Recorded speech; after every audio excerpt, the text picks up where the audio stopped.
months past the original date to buy the business, both to heal further and to put things in order. My uncle knew codes to safes, passwords to accounts, all that, and when he went, he took all of that with him, so it was really difficult to track everything down. We now have a memorial photo in the store with his death date and a little message about what he's done for the store. Every so often, a customer who met him once will give us their condolences. While I love my uncle and enjoy the memorial picture, sometimes it really hurts to have someone who barely knew him try to comfort you while you're just trying to work.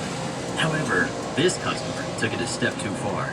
As soon as she came in, she went to our higher-end product and began to complain that everything was too pricey, that our prices used to be lower.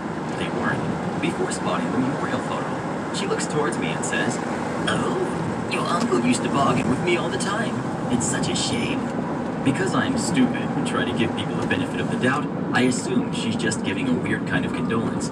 I don't like talking about him in front of strangers, so I switch topics and direct her towards our lower-end goods that are more in her price range. She gives me a weird look and continues on bemoaning our prices and how Uncle would always make them lower for her. Then, out of nowhere, as I'm talking about our mid-range product, she blurts, "Do you not even care?" I turn totally stone-faced. Thanks, face mask. And as calmly as I can, I say, "Of course I do.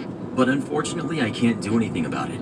I don't and cannot negotiate with you." I'd like to say that I blew up and threw her out of the store, but in the end, she settled on 2 lower-end products, and I processed her orders as quickly as I could to get her out of my face. One thing I did do was simply not inform her on a sale we were having on one of her items. Oops, we'll just call that the $50 dead uncle fee. You definitely haven't seen this video yet, so come watch it next and we'll see you when you get there. And if you support our channel by joining as a member today, we'll give you a special shout out in our next video. And to have us record any kind of special message that you'd like us to, just come visit us on Fiverr, link pinned in the comments below.